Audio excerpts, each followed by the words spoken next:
First off, we should talk about why people get fat. We evolved in climates that weren't rich with food, and because of this, our bodies are really good at storing energy in the event that we don't have access to it. Until relatively recently, humans ate whatever they could, and access was the limiting factor. How fat you were was directly linked to how much food you had access to. Nowadays, access is nearly unlimited, and it's almost a conscious effort not to gain weight. It's important to know how this food makes us fat, and that all comes down to calories. Calories are a basic unit of energy, like a kilowatt. Calories are the fuel that keeps our bodies running. When you look at the label on the back of your food and it says 500 calories, it's really saying there are 500 units of energy in what you're eating. So calories aren't a bad thing, they're necessary for survival.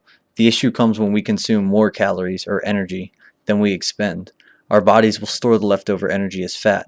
Likewise, if we use more calories or energy than we consume, our bodies will dip into those fat stores to keep us alive. This is a key point that I see people getting wrong a lot. If you use more calories than you consume, you will lose weight. This is true 100% of the time. Let me give you some examples. So first we have our executive Chris. He's a little bit older and only burns about 1,600 calories a day. He's health conscious and seems pretty healthy with his eating. If he has a health bar, an oatmeal for breakfast, a salad for lunch, a little pasta for dinner, and maybe a small snack, he should be fine, right? He is.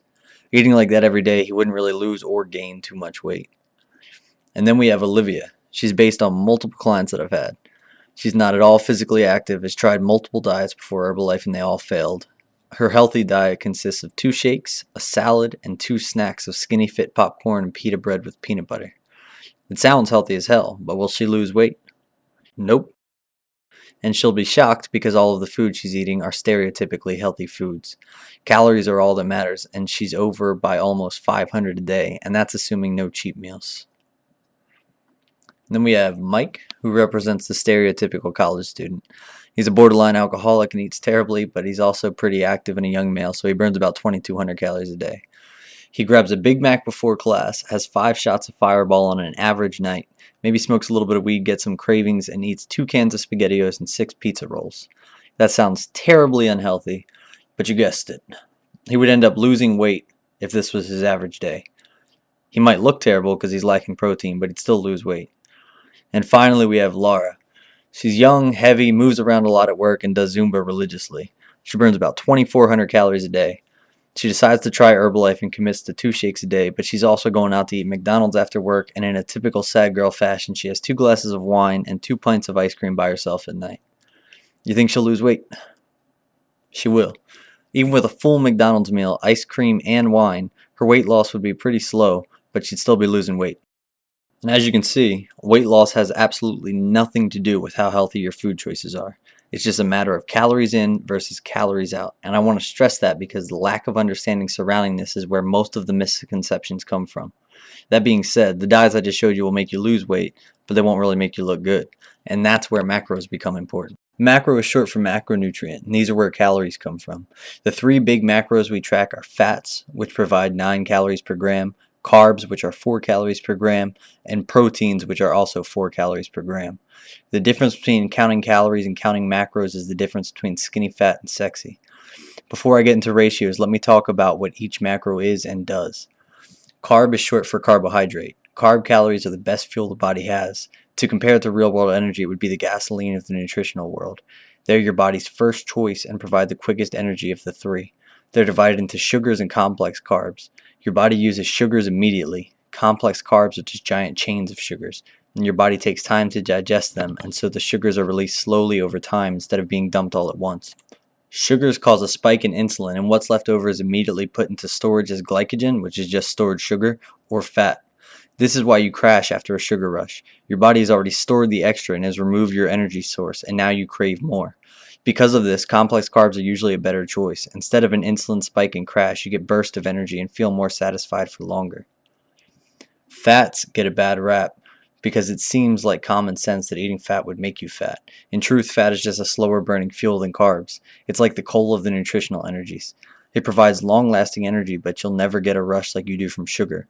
The process by which fats give you energy is called ketosis because of the ketones it produces. Special enzymes are needed to metabolize fat, and this is why dietary fat is so important for weight loss. Without dietary fats, your body doesn't really build the enzymes to metabolize fats.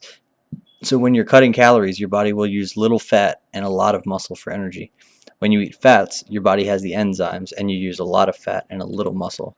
Proteins are the most inefficient source of energy in the body. This is because, unlike fat and carbs, proteins aren't used directly for energy. Instead, a process called gluconeogenesis happens and sugar is created from the proteins. Proteins are absolutely vital for a functioning body. We associate protein with muscle, but proteins are involved in practically every body process. There are a handful of important kinds of proteins to know. In Herbalife Formula 1, soy is the primary protein source. Soy protein is the middle of the road protein. You don't take it in all at once, but it's not very slow either. Whey protein is the sugar of the proteins. Your body metabolizes practically all of it immediately. This makes it ideal immediately post-workout. Casein is the last big one and it's the slowest for your body to break down.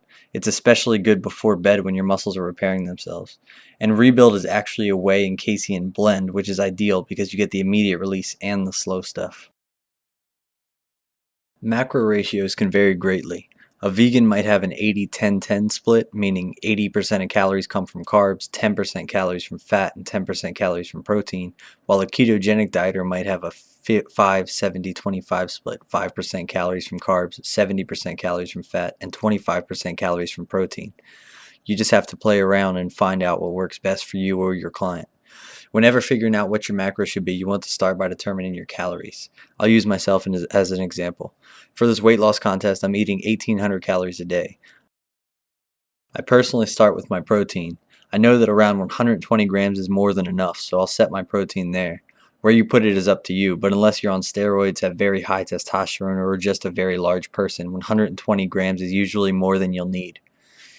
So we go back to the calories per gram of protein and see that it's 4. We multiply this by our 120 grams of protein and get 480 calories coming from protein. That comes out to about 27% of my calories coming from protein. Next, we look at the energy sources. And again, what you pick is totally up to you. I know personally that I tend to feel tired when I'm eating a lot of carbs, so I choose to use fat as a primary fuel. This means I'll keep my carbs very low and my fat very high. We'll say 30 grams of carbs a day is good for me. Just like with a protein, we'll go back to see that there are 4 calories in every gram of carbs. Eating 30 grams of carbs a day at 4 calories per gram, that's 120 calories from carbs, and just about 7% of my calories coming from carbs. Finally, because 7% of my calories are coming from carbs and 27% are coming from protein, we already know that 66% of my calories will come from fats. So we already have my ratio, but we don't know the grams of fat I can have. To figure that out, we'll have to subtract my calories from carbs and my calories from protein from my total calories. That's going to bring us down to 1,200 calories from fat. Then we'll take the calories per gram of fat, which is 9, and divide that into 1,200, and we get 133 grams of fat. So the ratio I'm using right now is 7, 66, 27, and my actual macros are 30, 133, 120.